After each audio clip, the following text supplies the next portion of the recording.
Mapagpalang araw sa inyo mga kaibigan at magagandang buhay sa inyo.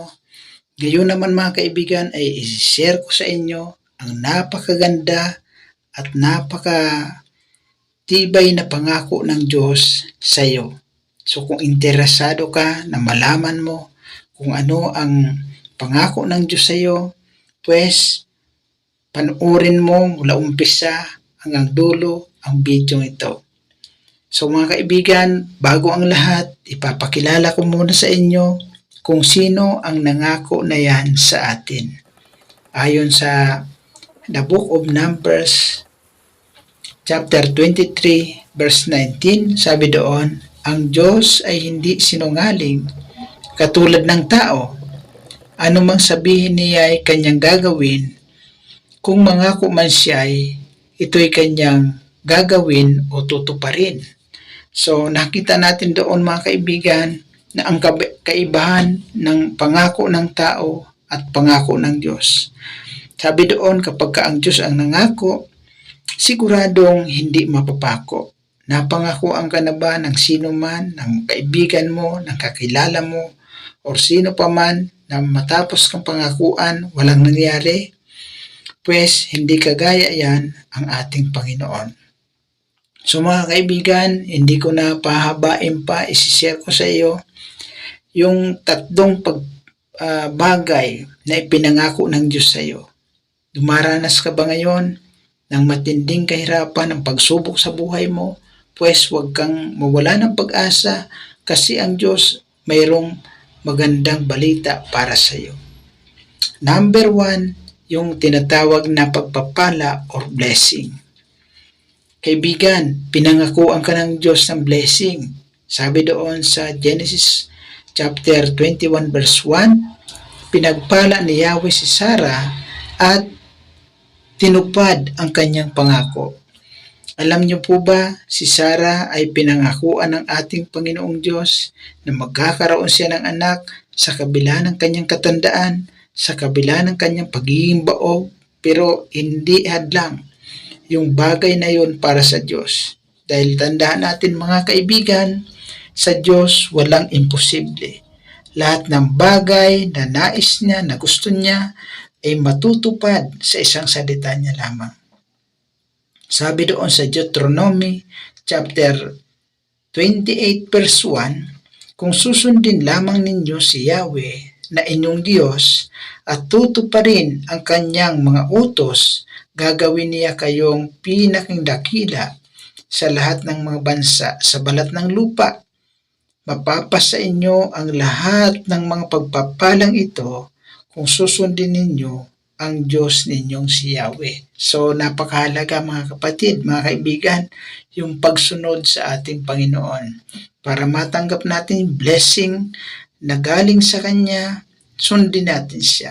Mga kaibigan at mga kapatid, ang blessing o pagpapala ay hindi lamang doon sa mga material na bagay na atin pong nahahawakan. Hindi lamang sa pamamagitan ng pera o kayamanan ang blessing. Pwedeng ang blessing sa iyo ng Panginoon ang iyong kalusugan. Wala kang sakit ngayon. Blessing sa iyo ng Panginoon yung kapayapaan mo na mayroon ka ngayon.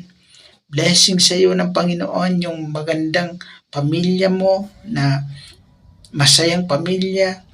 Blessing sa iyo ng Panginoon, marami kang kabuhayan, marami kang tinatangkilik sa buhay na ito. Blessing sa iyo ng Panginoon yon. So mga kaibigan, kung medyo nabibigatan ka sa buhay mo, huwag kang mag-alala, mayroong pagpapala na naghihintay sa iyo. Number 2, yung kapayapaan or yung peace. Alam niyo ba mga kaibigan na ang kapayapaan ay hindi mo yan pwedeng bilhin sa anumang butika?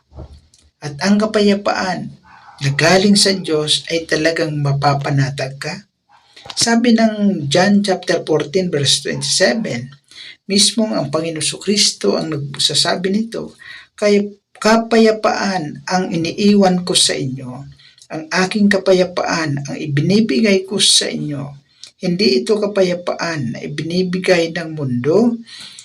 Huwag kayong mabagabag ang inyong kalooban at huwag kayong matakot. So binibigyan niya tayo ng kapanatagan sa ating kalooban na kapag ang kapayapaan ng Diyos ay nasa atin, marami man tayong pinagdadaanan sa buhay, still may strong pa rin tayo dahil ang Diyos ang kasama natin.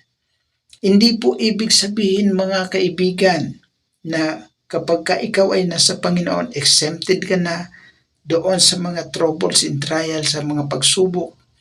Mayroon pa rin mga pagsubok, marami pa rin mga pagsubok. Pero mga kaibigan, binibigyan tayo ng assurance ng Panginoon na kapag tayo nasa Kanya, mayroon tayong victory o mayroon tayong tagumpay sa ating buhay. Sabi ng Panginoon Kristo in John chapter 16 verse 33, sinasabi ko ito sa inyo upang magkaroon kayo ng kapayapaan sa pagkikipag-isa ninyo sa akin. Sa mundong ito, daranas kayo ng mga kapighatian. Subalit, lakasan ninyo ang inyong loob sapagkat napagtagumpayan ko na ang sanlibutan. Meaning, mga kaibigan, kapag dumaranas tayo ng mga pagsubok, don't worry daw at be happy, sabi ng Panginoon Kristo, dahil siya po ay nagtagumpay na sa krus ng Kalbaryo. Ibig pong sabihin, kung siya ay nagtagumpay, ang lahat ng mga pinangakuan niya ay magtatagumpay din sa kanyang buhay. So, napakagandang pangako yan ng ating Panginoon. So, number 3 mga kaibigan, kung ikaw ay nagdaranas ngayon ng matinding hirap, pagsubok sa buhay mo, huwag kang mag-alala, mayroong proteksyon ang Diyos sa iyo. Sabi ng Panginoon doon sa awit, Kabanata 91 at ang talata 14, sabi doon, ang sabi ng Diyos, ililigtas ko ang mga tapat sa akin at iingatan ko ang sinumang taong ako'y kikilalanin. So napakalinaw ang sinabi ng Panginoong Kristo. Ang sabi ng ating Panginoon na ililigtas niya ang mga taong tapat sa Kanya at iingatan niya ang mga taong kikilala sa Kanya. So, kaibigan, ano ba ang pinagdadaanan mo sa ngayon? Iingatan ka ng Panginoon. Nariyan ang pag-iingat ng Diyos sa iyo dahil mahal na mahal ka ng ating Panginoon. So, ang Panginoon hindi lang po tumitigil doon sa kanyang pangako na yon. Of course, nangako pa siya ng mahabang buhay sa atin, sa mga sumusunod sa kanya. At sinabi niya yon sa Aklat ng Mga Awit, chapter 91, verse 16. Ang sabi niya, sila'y bibigyan ko at gagantimpalahan ng mahabang buhay at nakatitiyak tatamuhin nila ang aking kaligtasan. So, ngayon mga kaibigan, napakinggan nyo na yung napakagandang pangako ng Diyos.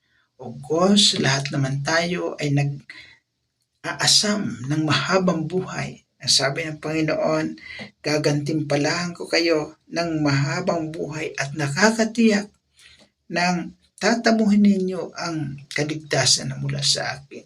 So, mayroon pa assurance of salvation. Kaya, kaibigan, kung narinig mo ang mga inspiring word na ito mula sa Panginoon,